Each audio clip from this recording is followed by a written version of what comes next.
Tito, amém? E eu notei que primeira vez que nós vamos pregar na carta de Tito na história da nossa igreja. É interessante percebermos,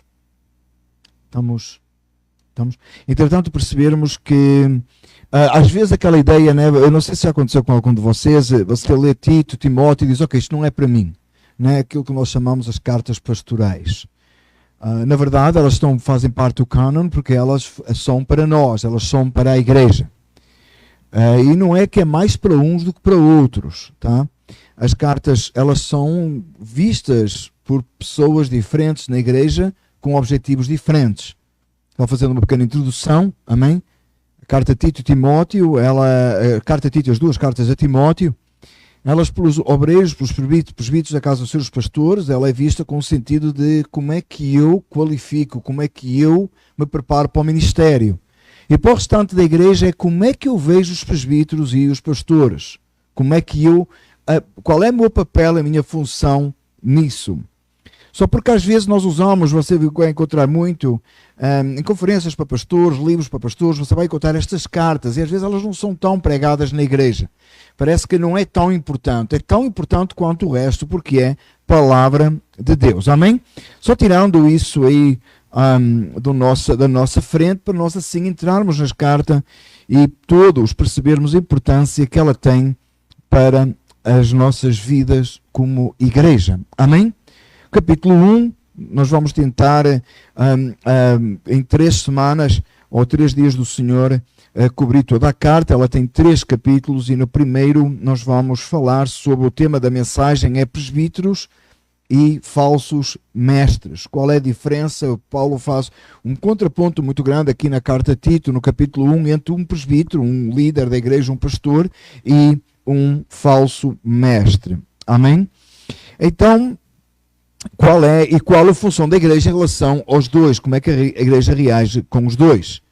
Posto isto, meus amados irmãos, abra a palavra do Senhor em Tito, capítulo 1, nós iremos ler o texto inteiro, mas vamos ficar de pé na medida do possível para orarmos ao Senhor, pedirmos a bênção do Senhor para as nossas vidas. Amém? Oremos então. Amado Deus, Salvador nosso, Senhor dos céus e da terra, nesta manhã pedimos que o Senhor opere em nossas vidas e nos conceda entendermos a palavra santa do Senhor. Perdoa-se os nossos pecados, limpa os nossos corações, quebranta-nos a presença do Senhor e corrige-nos, Pai. Consola-nos e conforta-nos que necessitamos. Que a nossa caminhada com o Senhor seja a cada dia mais próxima e nós possamos aplicar a palavra às nossas vidas. Assim pedimos e oramos em nome de Jesus. Amém. Tito 1 diz assim: Paulo, servo de Deus e apóstolo de Jesus Cristo, para levar os eleitos de Deus à fé e ao conhecimento da verdade que conduz à piedade. Fé e conhecimento que se fundamentam na esperança da vida eterna, a qual o Deus que não mente prometeu antes dos tempos eternos. No devido tempo, ele trouxe à luz a sua palavra por meio da pregação a mim confiada por ordem de Deus, nosso Salvador. A Tito, meu verdadeiro filho em nossa fé comum, graça e paz da parte de Deus Pai e de Cristo Jesus, nosso Salvador. A razão de ter deixado em Creta foi para que você pusesse em ordem o que ainda faltava e constituísse presbíteros em cada cidade como eu o instruí. É preciso que o presbítero seja irrepreensível, marido de uma só mulher e tenha filhos crentes que não sejam acusados de libertinagem ou de insubmissão. Por ser encarregado da obra de Deus é necessário que o bispo seja irrepreensível, não orgulhoso, não briguento, não apegado ao vinho, não violento, nem ávido por lucro desonesto. Ao contrário, é preciso que ele seja hospitaleiro, amigo do bem, sensato, justo, consagrado, tenha domínio próprio. E apegue-se firmemente à mensagem fiel, de maneira como foi ensinada, para que seja capaz de encorajar outros pela sã doutrina e de refutar os que se opõem a ela. Pois há muitos insubordinados que não passam de faladores enganadores, especialmente os do grupo da circuncisão. É necessário que eles sejam silenciados, pois estão arruinando famílias inteiras, ensinando coisas que não devem e tudo por ganância. um dos seus próprios profetas, chegou a dizer: cretenses, sempre mentirosos, feras malignas, glutões preguiçosos. Tal testemunho é verdadeiro. Portanto, repreenda-os severamente para que sejam sadios na fé. E não deem atenção a lendas nem judaicas, nem a mandamentos de homens que rejeitam a verdade. Para os puros, todas as coisas são puras, mas para os impuros e descrentes, nada é puro. De fato, tanto a mente como a consciência deles estão corrompidas. Eles afirmam que conhecem a Deus, mas por seus atos o negam. São detestáveis, desobedientes e desqualificados para qualquer boa obra. Amém, irmãos? Podem ficar sentados, amém? Como já percebemos e já dissemos, a carta é a carta de Paulo, e Paulo se identifica da seguinte maneira, versículo 1. Paulo, servo de Deus e apóstolo de Jesus Cristo, amém? Duas coisas, duas características. Primeiro, ele é servo e ele é apóstolo. Entendemos, irmãos, e claramente precisamos de reforçar isso na medida que tantos gente hoje se intitula apóstolo. Paulo é o último dos apóstolos, não existe apóstolo depois de Paulo. Os que hoje se constituem apóstolos são aquilo que na segunda parte deste mesmo capítulo são falsos profetas. Apóstolo é aquele que teve com o Senhor, recebeu a palavra do Senhor, escreveu a palavra do Senhor e terminou, sendo que Paulo diz na Escritura o último dos apóstolos. Amém? Apóstolo tem um sentido elevado de ministério que Deus constituiu durante um determinado tempo. Porquê é que não temos hoje apóstolos? Porque nós temos a palavra completa. Amém? Temos a palavra completa. Também discípulos no sentido dos que já andaram com Jesus? Não, hoje nós somos discípulos de Jesus que caminhamos, temos o Espírito Santo conosco. Não temos mais sacerdote, porque Jesus, o sumo sacerdote, de uma vez por todas, nos leva diante do Pai. Amém? Então Paulo se institui aqui como apóstolo, que é apóstolo, tem essa autoridade apostólica. Hoje nós não encontramos isso. Por que eu estou a dizer isso, irmãos? Porque é importante entender que a autoridade, quem hoje se intitula apóstolo, quer ter uma autoridade igual à das Sagradas Escrituras. Daí vem expressões como eis que te digo, assim diz o Senhor. E começam a falar coisa que não diz o Senhor. Amém? Porque aquilo que diz o Senhor está onde? Amém? Então se diz o Senhor, está aqui. Tem alguma coisa que o Senhor não disse que está aqui, que ela esqueceu? Não. Ele é Deus soberano. Amém? Amém, igreja? Deus é soberano e Ele disse tudo o que era preciso sabermos. Está aqui na palavra. Amém? E quando a gente fala a palavra do Senhor, não é preciso dizer assim diz o Senhor. Porquê? Porque é o Senhor que está a dizer que nós estamos a pregar a palavra. Amém? Eu já assisti a espetáculos, que não têm outro nome, muito interessantes, de tão ridículo que são, que o fulano entra em transe no púlpito e diz, espera que Deus está-me a dizer uma coisa. Misericórdia. Ele já disse tudo, está aqui. Se ele não se lembra o que Deus disse, é porque ele não estudou a palavra direito e não tomou os apontamentos que devia. Amém? Porque o Senhor fala a sua palavra, e ela está escrita, e nós a estudamos, e o Espírito Santo nos ilumina. Tá? A revelação está feita, o Espírito Santo nos ilumina, para que nós possamos entender. Então Paulo diz, eu sou apóstolo, é sim senhor, tem essa autoridade, está certo? Amém? Melhorou? Amém. E ele diz que ele é servo. Amém? Somos servos de Cristo. Isso temos em comum com o apóstolo Paulo. Amém? Ele é o Senhor e nós os servos. Se nós chamamos a ele Senhor, ele é servo. Aliás, meus amados irmãos, muito claro. Se ele não é o seu Senhor, ele não é o seu Salvador. Ele é Senhor e Salvador. Amém? Ou ele não é coisa nenhuma. Você não pode ter Jesus como seu Salvador e não o ter como seu Senhor. O que significa que se ele salvou a sua alma, você lhe obedece porque ele é o seu Senhor. Amém? E o faz de todo o coração com alegria. Amém? Então Jesus, ele diz, o Senhor, apóstolo e servo, para levar os eleitos. Interessante, meus amados irmãos, que às vezes a gente reduz lá Romanos 8, 9 e 10, não é? Para levar quem? Os eleitos, aqueles que Deus determinou segundo a tua presciência e vontade, porque Ele é Deus e Senhor. Ele é soberano, como eu acabei de dizer há pouco. Então, para levar os eleitos de Deus à fé e ao conhecimento da verdade, conduz a piedade. Eleitos de quem? De Deus. Você não elege ninguém. Você anuncia a todos. E aqueles que Deus determina pelo seu propósito recebem a mensagem. Amém? Então, os eleitos. E ele diz fé e conhecimento que se fundamenta na esperança de vida eterna.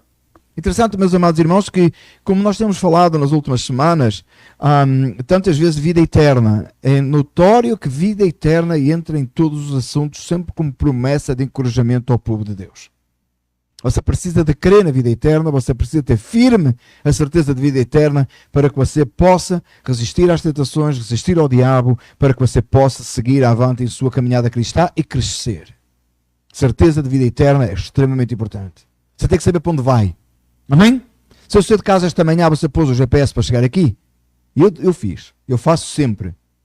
Você não sabe nem chegar à igreja. Não, eu quero ver se tem trânsito no parque, hein? Se dá aquele sinalzinho da polícia, né? Todo mundo faz isso. Não faz que não faz. Faz. E a gente liga ao GPS. Tem ao local, tem um objetivo para você. Mas se você sabe de qual não usa o GPS, você sabia chegar aqui. Amém? Se é importante sair ao domingo de manhã e saber onde vai cultuar, quanto mais importante é levar uma caminhada cristã e saber que vai chegar no céu. Amém?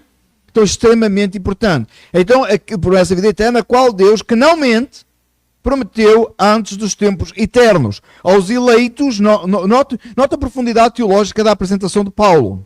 A soteriologia, a teologia da salvação tão profundamente explanada nestes 2 versículos. E ele disse que aqueles que Deus elegeu, ele vai conduz à piedade, conhecimento, fundamenta na esperança de vida eterna. Note quão interessante é que Deus prometeu ainda antes dos tempos eternos.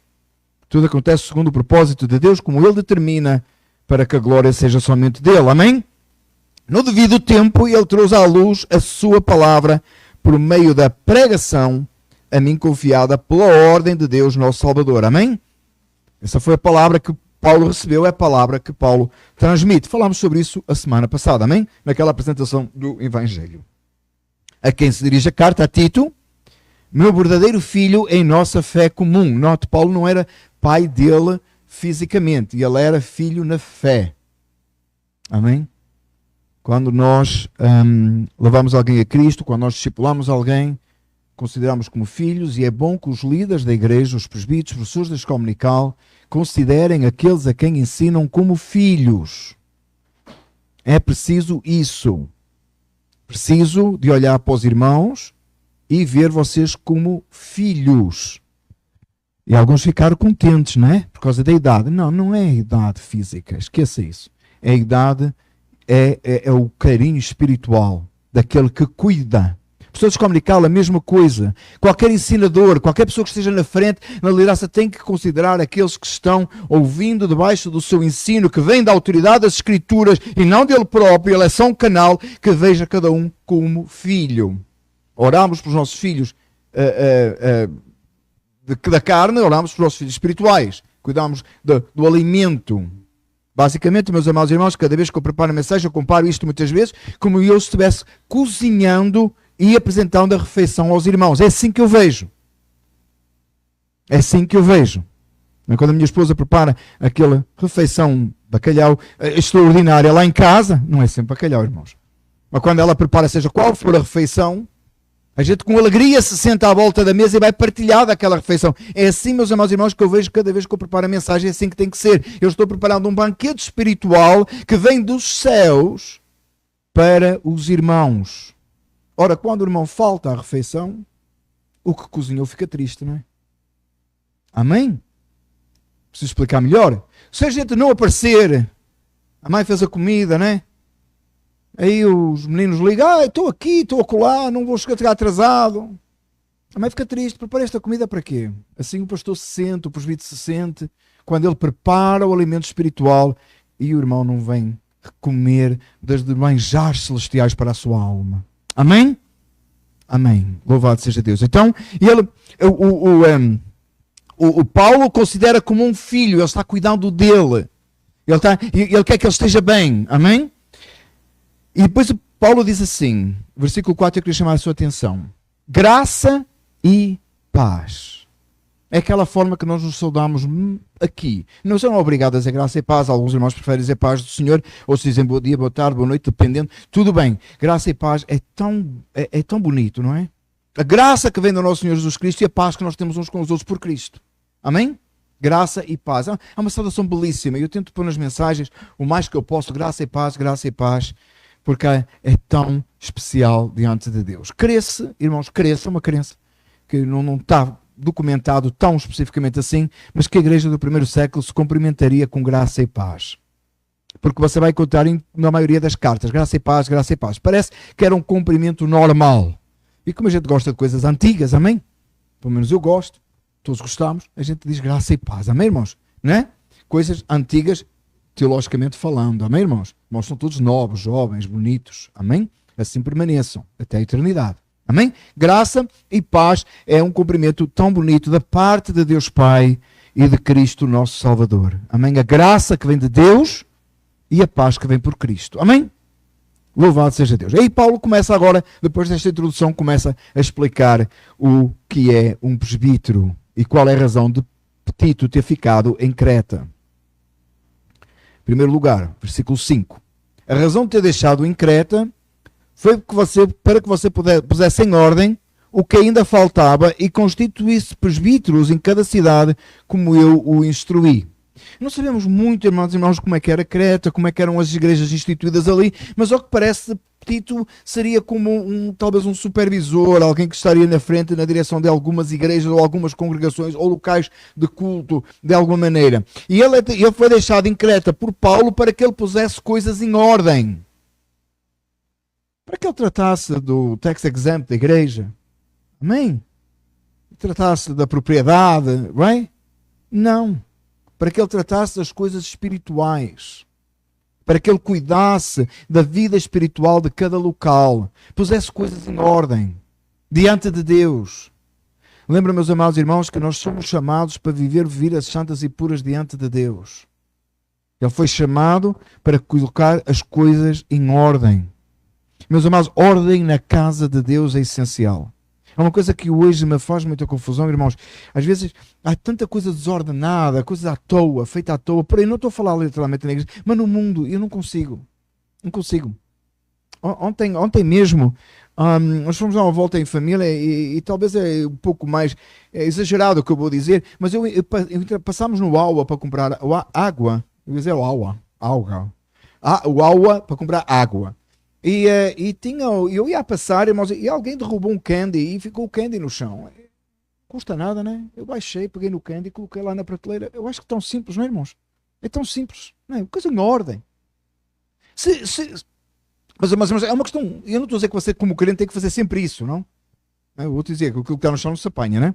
Mas eu não sei, irmãos, é o seu critério. Mas coisa organizada, o seu local de trabalho. O seu local de trabalho está limpo, está organizado. É um testemunho, irmãos. A sua casa está organizada. A frente da sua casa está organizada. Ou a lata do lixo fica lá a voar a semana toda quando está vento. Mas tudo organizado, bonito. É bonito diante de Deus. Coisa em ordem. Quanto mais espiritualmente na igreja deve de ser. O campus da igreja deve estar bonito, em ordem. As pessoas passam e veem que está bonito. Quantas vezes, meus amados irmãos, pessoas já pararam para dizer quão bonito nós temos as coisas aqui? Um bom testemunho chama a atenção, fazer coisas bonitas e elegantes para o Senhor, mas quanto mais espiritualmente falando, Tito ficou lá para cuidar dessas coisas, por coisas em ordem. O que é que está a ser pregado? O que é que está a ser ensinado? Como é a assistência espiritual aos crentes? Espiritualmente falando. Alguém precisa ser corrigido, está a pecar, precisa ser corrigido, alguém precisa ser confortado, precisa ser animado. E Paulo ficou lá para que ele colocasse essas coisas em ordem e para que isso acontecesse, olha o que é necessário presbíteros. Presbíteros.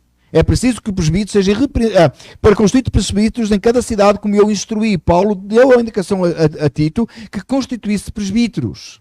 A palavra presbíteros, dependendo da tradução que você usar, ela pode ser substituída por ancião, ela pode ser substituída por bispo, como depende da denominação. O sentido de presbítero é aqueles que foram chamados pelo Senhor, reconhecidos e constituídos pela igreja, para que sirvam o povo na área espiritual. Amém? É o office, a função mais elevada na casa do Senhor, de maior responsabilidade e de maior seriedade. Sendo que pastor é um presbítero. Em alguns locais, nós encontramos uma divisão entre presbítero ensinador e presbítero conselheiro, como o irmão quiser chamar. E acho que nós temos liberdade, tenho a certeza que nós temos liberdade para, em diferentes denominações, decidir coisas diferentes. Às vezes a ideia que fica é que só os irmãos presbiterianos é que cumprem este versículo. este texto. Não, irmãos. Presbítero é num conjunto de pastores, é um conjunto de líderes. O que não pode acontecer em igreja nenhuma é que haja um só. Você vai encontrar sempre a pluralidade de presbíteros. Mais que um. Para que possam dar seguimento ao reino do Senhor e tomem sobre os ombros deles a carga espiritual da igreja que Deus graciosamente dá e capacita a quem Ele dá. É tão importante e tão necessário. Paulo diz a Tito, constitui presbíteros. Qual é as qualificações do presbítero? O que é que o presbítero tem que ser? É preciso que o presbítero seja irrepreensível. É preciso que nada possa ser apontado contra o presbítero. Porquê? Porque ele tem a ocupação mais importante da igreja. Ele tem que ter uma vida certa, correta diante de Deus. Segundo, é preciso que ele seja marido de uma só mulher. E às vezes é um pouco de confusão aqui. Marido de uma só mulher na atualidade, não é? Claro, lógico. Na hora que ele está a ser chamado. Lógico. Na hora que ele vai ocupar esse cargo na igreja. A palavra era cargo que eu estava a procurar. Esse cargo na igreja. Tenha filhos crentes, que não sejam acusados de libertinagem ou de submissão. Atenção, meus amados irmãos, que o presbítero não desqualifica porque os filhos não são crentes. Porquê? Porque cada vez que ele tivesse um filho, ele desqualificava, não é? Vou repetir. Vou tentar tornar mais simples. O presbítero não desqualifica porque o filho deixa de ser crente. Porque se fosse o caso, cada vez que ele ia ser pai de novo, ele estava desqualificado, porque aquela criança não era crente. Pegava no bebê, trazia à igreja, e a igreja perguntava, você crê em Jesus? E o bebê, eu não crê. Não é esse o sentido. Olha o texto, vamos ficar no texto, irmãos, vamos ter atenção ao texto. Diz assim, é preciso que o presbítero seja irrepreensível, marido de uma só mulher e tenha filhos crentes que não sejam acusados de libertinagem ou de insubmissão. Significa que ele tem que ter a casa dele em ordem e os filhos em ordem. Na casa. Você já percebeu, meu amado irmão, não existe pastora em lado nenhum, que aqui não diz que eles têm que ser marido de uma só mulher. Marido, não é marida, amém? Já tiramos do lado toda essa confusão que há hoje nas igrejas, não é? Tem até pastor homossexual, pastora homossexual, mas de burrice, por favor, tá? Contrariedade às escrituras. Tem que ser um homem, tem que ser casado, a esposa não é pastora, não é presbítera, não existe, tá? Não existe. Você diz assim, pastor, isso é machismo. Não, isso é Bíblia, irmão. Para você interpreta como você quiser. Eu só estou a dizer o que a Bíblia diz. Sou só canal. Só estou a falar o que está escrito. Tem que ser marido de uma só mulher. Significa, meus amados irmãos, que o papel da esposa do pastor, o papel da esposa do presbítero é extremamente importante no ministério. Ela tem que estar à altura do cargo do marido. É um chamado. Não é um chamado na primeira pessoa, mas é um chamado que engloba. E os filhos igual. Tem que ser criados naquela direção do ministério. Pergunta aos meus filhos como é. Tem culto tal dia? Não. Tem culto. Não é opcional. Porque é um chamado. Por isso, meus amados irmãos, cabe à igreja orar muito pelos filhos do pastor, porque não é uma tarefa fácil. Porque eles não escolheram o ministério, eles nasceram no ministério. Eles cresceram no ministério. A esposa do pastor é chamada, englobada nesse ministério. A esposa do presbítero, os filhos dos presbíteros, a mesma coisa. Eles são parte desse ministério. É claro, meus amados irmãos, que como o cargo é muito honroso, é servir a Deus, e ele é grande, ele é gratificante, mas não é fácil. O que eu conheço do filho do pastor que sofreu e sofre, sofreu e sofre. Graças a Deus, eu e a minha esposa sempre falamos isso, o quanto os irmãos amam os nossos filhos. Também são muito bonitos, não é? Como o pai e a mãe. Não, mas o quanto os irmãos realmente amam os nossos filhos, a gente vê o cuidado dos irmãos com os nossos filhos em todo o tempo, alegra e anima-os e eles podem servir o Senhor. Às vezes estamos em casa, acontece alguma coisa, eles dizem, eu vou fazer queixa lá. Normalmente é as irmãs. A irmã tal, a irmã tal, a irmã tal. Que vocês disseram isto e aquilo e o outro. Go ahead. As irmãs da igreja são a família por extensão. Mas é queixa a família por extensão, não é? Brincadeira deles, né? Mas eles dizem, você queixa, irmã tal, né? Você, o que a irmã tal pensa disso? Vou dizer que você falou, ralhou comigo, tal, amém, amém. Mas as irmãs já olharam para mim, já perceberam quem vocês mesmos, né? Então, você já sabe. Mas é isso, né? Que bom que é isso, irmãos. Que bom, que bênção que é servir nesta igreja por causa do cuidado que os irmãos têm com os nossos filhos. A gente agradece muito a Deus por isso. Eles sabem que são amados, eles veem que são cuidados e a gente sabe que até quando a gente está ausente, pelo menos comidinha com fartura, até demais, né? Amém. Docinhos, bolos, misericórdia, né? Então, marido, uma só mulher, tem os filhos, não podem ser acusados de libertinagem ou de submissão. Por ser encarregado da obra de Deus, versículo 7... é necessário que o bispo seja irrepreensível. Você no teu texto aparece duas vezes logo seguida irrepreensível, irrepreensível. Olha a importância de não ter nada, não pode ter acusação contra. Contudo, haverá acusação contra. No outro texto diz que a acusação contra um presbítero, contra um líder na igreja, tem que ser feita por 2 ou 3 testemunhas e tem que ser apresentado causa. Amém? Porquê? Porque vai acontecer. Difamação vai acontecer, falsa acusação vai acontecer. Então, meus amados irmãos, tem que ser por 2 ou 3 testemunhas e tem que apresentar provas, amém? Da palavra do Senhor fala nisso num outro texto. Não orgulhoso. Não pode ser orgulhoso. Não pode ser briguento. Não pode ser apegado ao vinho. Outras palavras, alcoólatra. Tá? Não violento. Nem ávido por lucro desonesto. Não é não ávido por lucro, é por lucro desonesto. Amém? Ao contrário, o que é que ele tem? Isto é o que ele não pode ser. Ele não pode ser orgulhoso, ele não pode ser alcoólatra, ele não pode ser briguento, ele não pode ser violento e por aí fora. Ao contrário, é preciso que ele seja hospitaleiro, que ele vá ao hospital quando for preciso. É preciso que ele seja capaz de receber bem, cuidar, receber, gostar de receber. Tem a ver com o hospital, não é? Hospitaleiro. É necessário que ele seja amigo do bem, goste daquilo que é bom, daquilo que é bem diante de Deus, bem por Deus, sensato, justo, consagrado, tenha domínio próprio e apegue-se firmemente à mensagem fiel da maneira como foi ensinado. Seja fiel à doutrina, à sã doutrina. Pregue a verdade.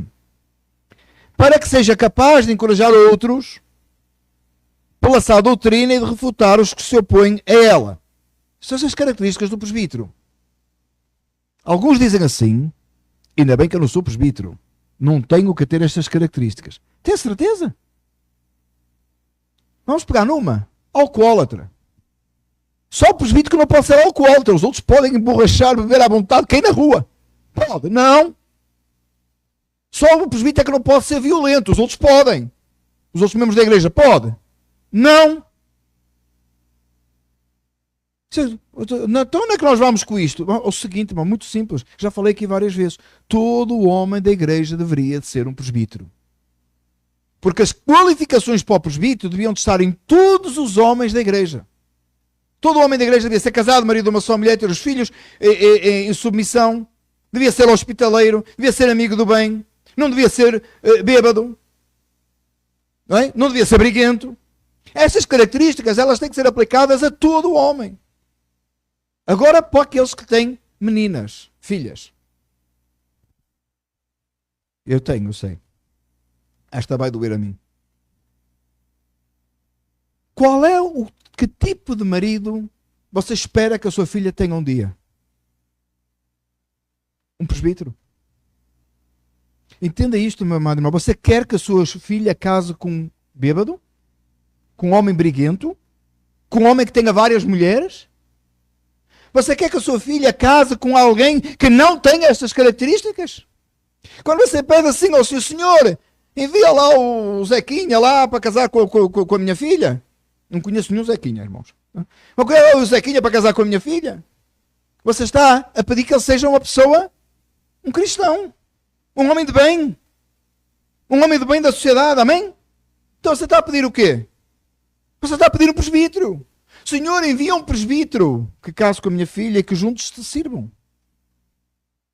Amém? Ei, chocou um bocado. Vamos ficar assim um bocadinho na dúvida. E os pais que têm meninos, o que é que eles querem que os filhos sejam? Eu não quero que o meu filho vá para o ministério. É muito difícil. Eu quero que ele seja um bêbado, violento. É? Não. O que é que você ensina ao seu filho a ser? Um homem de bem, fiel ao Senhor, na sã doutrina. O que é que você está a pedir a Deus? Senhor, faz do meu filho um presbítero. Eu sei que alguns de vocês estão a achar que eu estou a skip aqui ou a passar à frente a palavra consagrado, né? Que no meio está a palavra consagrado. Eu sei que está a palavra consagrado. Você não quer que o seu filho seja consagrado ao Senhor? Você não quer que a sua filha case com um homem consagrado a Deus? Diz assim, mas nem todos são presbíteros, porque nem todos têm o chamado. Qual é a característica aqui que não tem que ter? Qual é a característica aqui que você elimina e diz, não, esta não é parte? Agora vamos aplicar à igreja no sentido dos presbíteros agora? Vamos andar aqui um pouquinho para o lado. Pensa o seguinte, quem é que você quer na liderança da igreja? Você quer uma pessoa destas? Você ora e clama a Deus que Deus levante presbíteros dentro da igreja, inclusive você, se é homem casado na igreja, para que a igreja tenha liderança espiritual séria, que Deus é glorificado e Deus abençoa a sua igreja? Não é só esta carta para aqueles que têm chamado. É para aqueles que estão preparando filhos para o chamado e é aqueles que estão na igreja que já não estão preparando filhos para o chamado, mas que desejam que a igreja tenha líderes, homens de Deus que oram por eles, jejuam por eles, de maneira que Deus continue a abençoar a sua igreja da qual você faz parte. Não, este texto não é só para pastores e presbíteros. É para todos. Por isso é que ela faz parte do cânon, não é um cânon separado. Agora é para pastores e presbíteros. Muita gente faz isso. A Tito Timóteo não é para mim. É para si, é.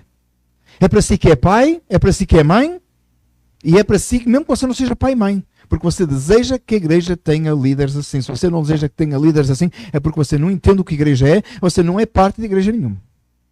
Porque aquele que é parte da igreja, aquele que participa da vida ativa da igreja, ele deseja e ora, e clama a Deus que assim seja. Ele apoia os presbíteros existentes na igreja, e ele clama a Deus que levante mais. E se ele é homem, ele se prepara desde ter a idade. Que o Senhor levante presbíteros aqui. É o que a gente precisa. E que Deus prepare outros que aqui estão para virem a servir a Deus no ministério, porque se ainda não são casados, no momento não podem, não qualificam ainda.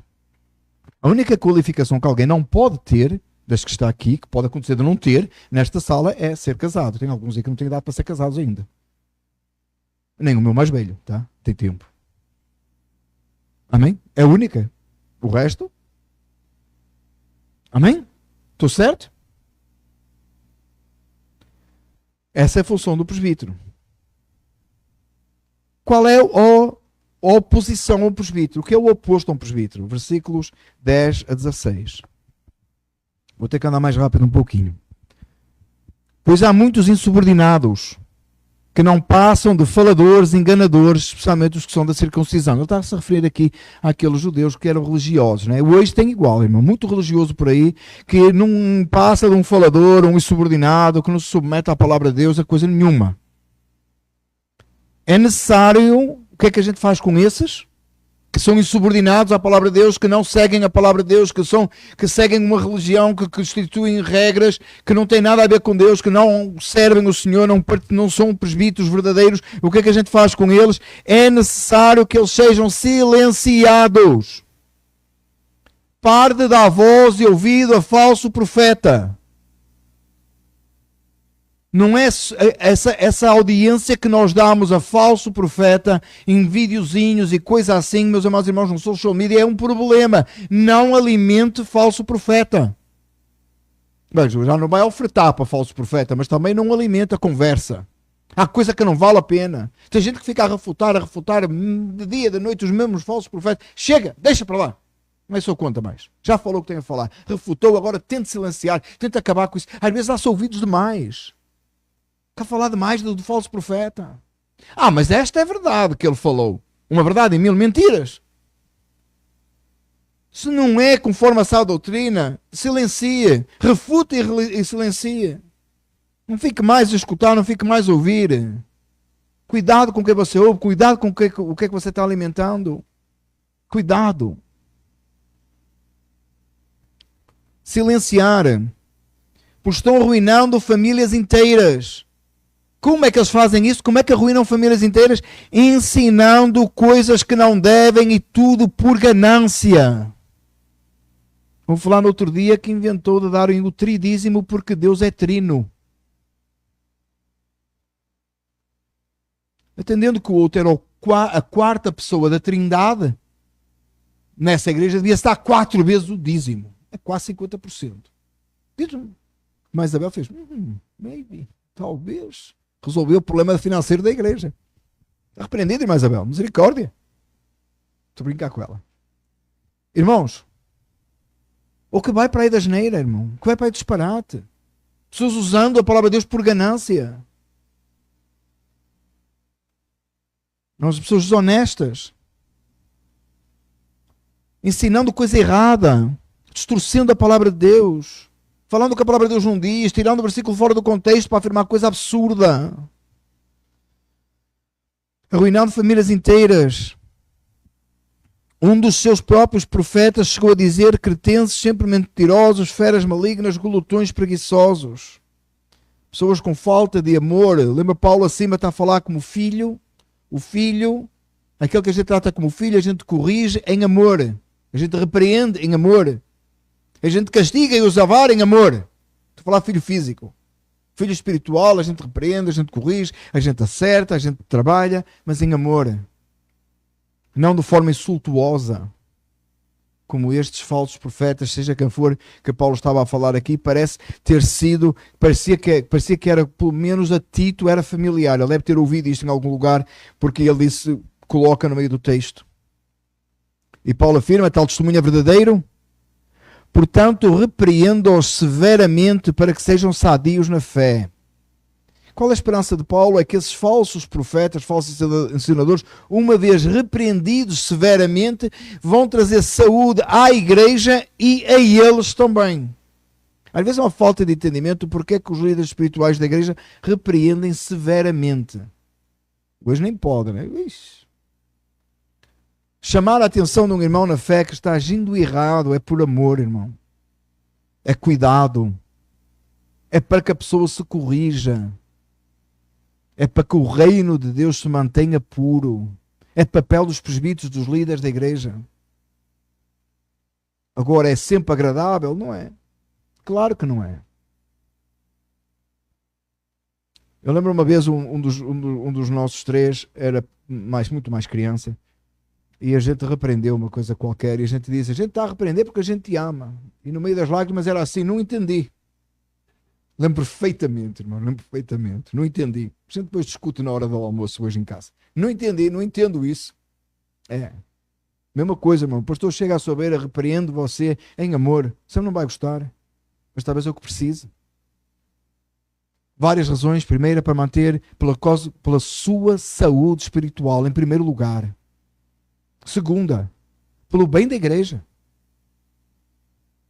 Você deixa uma coisa, você já pôs numa saladeira fruta, aí uma apodrece, não limpa, vai colocar, não vai estragar as outras. É a mesma coisa, irmão. Fecha os olhos a um pecado, fecha os olhos a uma situação, aquilo não é de importância, eventualmente a pessoa vai se arrepender. Meu amado irmão, começa a gerar um problema dentro da igreja. Quando a gente vai para tratar, é muito pior. Às vezes coisa pequena, coisa que podia ser resolvida na hora, coisa que podia ser tratada, então um problema muito maior. Às vezes muito mais complexo, coisa que até não era. Sabe o que é que Satanás quer? Arranjar uma coisinha. Vai arranjar uma coisinha aí num sítio qualquer, aí você abriu a porta para Satanás, vai destruir. Sejamos vigilantes, irmãos. Sejamos cuidadosos. A nossa tendência é sempre aquela, só me vê a mim. E o fulano? Você acredita que eu já tive pessoas que me disseram isso? Eu estou a chamar a atenção de uma situação espiritual, irmão, olha. E a pessoa respondeu-me assim, e cicrano? Eu não estou a tratar de cicrano. E você não sabe o que é que eu tratei com o cicrano? Ou com o balterano, ou seja lá com quem for. Ou com o tal do Zequinha que eu mencionei antes. Você não sabe? Se tratar do assunto agora aqui. O que é preciso. Para o bem, para o cuidado. Como um pai com um filho. Tal testemunho é verdadeiro, portanto, repreenda-os severamente para que sejam sadios na fé. E não deem atenção a lendas judaicas nem a mandamentos de homens que rejeitam a verdade. Meu amado irmão, cuidado com isso. Nós temos uma forma de cultuar a Deus que nos parece a nós a mais apropriada. Tem algumas coisas que têm que existir no nosso culto a Deus. Amém? O que é? Pregação. Tem que existir no culto. Há culto sem pregação? Não. Culto domingo de manhã, o culto do dia do Senhor, pode não ter pregação? Não pode. Cantamos juntos, certo, amém, está na Bíblia, liturgia bíblica, amém? Tem liturgia na Bíblia, um outro assunto para um outro dia. Tem que ter. Pode ter dança? Não pode. Não está na liturgia. Não pode. Amém, não foi o que inventei, está na Bíblia. Tem oração? Claro que tem, está na Bíblia. Diz o que tem que ter no culto, amém? Mas depois há coisas que são diferentes. Já fui a locais que o pregador não tem gravata. Não tem unção. Uma vez ouvi uma pessoa que diz, se a gravata dá unção, ata no microfone. Correto. Não é a gravata que faz diferença. Mas o nosso método é a gravata. O pastor, o líder, quem está na frente tem que usar a gravata. As irmãs usam saia. É saia que está, a saia que faz assim santa. Não, tem uma aparência agradável diante do Senhor. Mas uma igreja que não tem problema? Não. Mas escândalo, roupa escandalosa, tem problema? É claro que tem, é pecado, diz a Bíblia. Amém? É fácil. Mas o nosso método não é o único. Mas há elementos que têm que lá estar. Então eu posso ir num outro lugar e ver um ambiente diferente, mas se tiver os mesmos elementos de culto que a Bíblia disse, eu não posso colocar a minha lei sobre eles e dizer, vocês não estão certos. Porque o piano não tocou antes do culto. Isso é o nosso método, irmãos. Mas há outros elementos que são acrescentados ao culto que eles não são parte do culto. Então não pode ter. Não podemos inventar coisa. Amém? Em alguns ambientes, irmãos, e eu próprio, não, os irmãos sabem, isso é a maioria. Não gosto muito da televisão dentro da igreja. Não vai passar o futebol, mas também não gosto muito. Vou dizer, não gosto. Mas olha o nosso formato de culto. Somente no culto inglês, imagina a gente cantar sem a letra estar a passar em algum lugar. Pode ter, pode. Mas a pregação não tem PowerPoint. Bonequinhos a saltar e animais. Isso é escola dominical, irmãos. Cantamos no culto, mas não cantamos o Pai Abraão, embora alguns irmãos até gostassem, né? O Pai Abraão tem muitos filhos. Toda a gente conhece, não? Querem cantar? Espera, vão lá abaixo a escola dominical com a irmã Sónia, depois faltam à classe do presbítero Márcio e vão lá abaixo cantar com a irmã Sónia. Mas comunicar tem lugar para isso, mas não é no culto, no dia do culto, na hora do culto, amém, irmãos? Mas o formato não tem que ser o nosso. Cantamos de pé, outros cantam sentados. Lembra quem foi conosco ao Heritage Reform? O pastor canta sentado. Mas é extraordinário, mas também um cadeirão, vou-vos dizer. Até eu cantava sentado naquele cadeirão, lembram? Está tudo bem. Mas cantam ao Senhor, as vozes mais altas que a música, muito importante. Porque aqui é as vozes que adoram a Deus. Não é música. Amém? É. Não podemos colocar certas coisas. Precisamos de perceber o que é Bíblia e o que não é. Amém? Quem é que cuida disso? É os presbíteros. É os presbíteros que determinam como é que o culto é feito ao Senhor. Seguindo o princípio que falámos até agora, devia ser todos os homens da igreja deviam reunir para tratar de como é que o culto é feito ao Senhor. Porque todos deviam qualificar. Para os puros, todas as coisas são puras, mas para os impuros e descrentes, nada é puro. De fato, tanto a mente como a consciência deles estão corrompidos. Eles afirmam que conhecem a Deus, mas por seus atos o negam. São detestáveis, desobedientes e desqualificados para qualquer boa obra. Irmãos, eu tinha um texto de 2 Timóteo 4, 1 a 5, que eu vou ler muito rápido porque o nosso tempo passou. 2 Timóteo 4, 1 a 5, que é o devocional da manhã, diz assim: na presença de Deus e de Cristo Jesus, que há de julgar os vivos e os mortos por sua manifestação e por seu reino, e eu exorto solenemente, isto é Paulo a falar a Timóteo, prega a palavra, esteja preparado a tempo e fora de tempo, repreenda, corrija, exorte com toda a paciência e doutrina, pois virá o tempo em que não suportarão a sã doutrina, ao contrário, sentindo coceira nos ouvidos, juntarão mestres para si mesmos segundo os seus próprios desejos, eles se recusarão a dar ouvidos à verdade, voltando-se para os mitos. Você, porém, seja moderado em tudo, suporte os sofrimentos e faça a obra de um evangelismo, cumpra plenamente o seu ministério. Mesma coisa que Paulo diz a Tito, ele vai dizer a Timóteo, um pouco diferente, talvez aplicando de uma forma mais específica, mas que é importante para nós hoje. O papel do presbítero, o papel do pastor na igreja, sendo que o pastor é um dos presbíteros, é de cuidar das almas e cuidar do bom funcionamento da igreja. Como o papel mais importante da igreja é esse, debaixo da obra de Cristo, claro, é bom que a igreja leve a sério o papel do presbítero. E é bom que aqueles que qualificam para o presbitério se posicionem na frente para ser parte desse ministério. Receber essa bênção de Deus, essa oportunidade de servir o Senhor, levando a sério. E é bom que a igreja, aqueles que têm filhos, preparem os filhos para serem presbíteros no futuro. E aqueles que têm meninas, preparem as meninas para serem esposas de presbíteros e de pastores. Sem medo. Vai ter dificuldade muita. Se Satanás aperta consigo, imagina com o presbítero e com o pastor. Mas lembre que a bênção de servir o Senhor, de fazer a vida útil diante do Senhor, ela é muito grande. Ter o privilégio de servir ao Senhor com a sua vida, cuidando de almas. Não há nada mais gratificante, melhor, que seja servir a Deus desta maneira. Que Deus crie em nós, a palavra do Senhor diz assim, aquele que deseja o episcopado, excelente obra deseja. Não é a igreja episcopal, tá? É que deseja o episcopado, que tenha um desejo de servir a Deus, deseja o presbitério, deseja o ser ministro do Evangelho. Vai apanhar e muito. Mas vai glorificar a Deus muito mais. Vai ser difícil, vai. Mas a honra de servir o Senhor, ela é grandiosa. Então, meus amados irmãos, como igreja, para si que é a igreja, que não tem, de uma forma geral, não é um presbítero neste lugar ainda, ou não está ainda se preparando para ser um presbítero, ore. E ore intensamente. Para que se você qualifica, Deus te coloque no presbitério. E se você não qualifica, para que Deus cuide dos presbíteros. Submeta-se aos presbíteros, é bíblico também. Submetei-vos aos vossos pastores para que eles não façam a obra gemendo. Quanto mais se você submeter ao ensino das Escrituras, não é palavra de homem, como já lemos, você vai ajudar que o pastor não faça a obra gemendo. Maior é a bênção. Participe da vida da sua igreja. Ore para que eles estão na frente. Jejue por eles. Abençoe. Fique perto. Fique à volta. Para que a obra do Senhor continue. Para que o reino de Deus se fortaleça. Faça isso intensamente.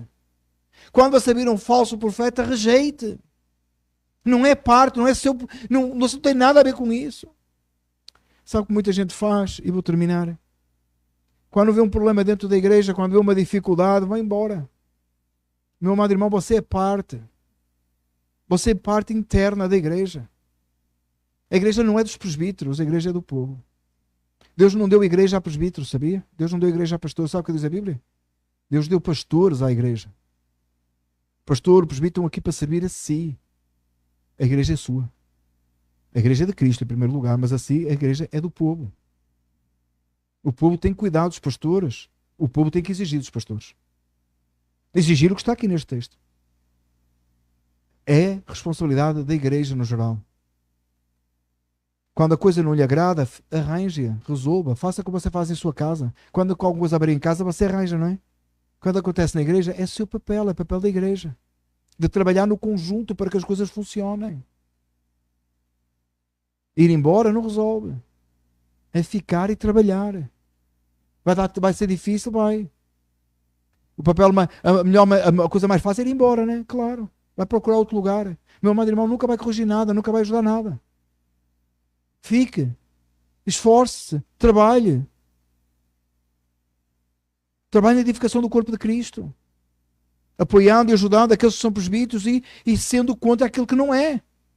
Para que a pureza, para que aquilo que é puro, o que é puro seja puro completamente, conforme o texto diz, para aqueles que são puros. Que você é puro, amém? Ou você não é, ou você é impuro? Se você é impuro, então não, mas se você é puro, é para continuar. E zelarmos pelo bem da obra do Senhor. Deus nos deu esse papel. Você diz assim, pastor, mas vai dar certo? 2000 anos de história de igreja foi assim. E Jesus prometeu que nem as portas do inferno haviam de prevalecer contra a igreja. Amém? Tem sido assim e assim será. até o dia que Cristo vier buscar a sua igreja. Vamos orar?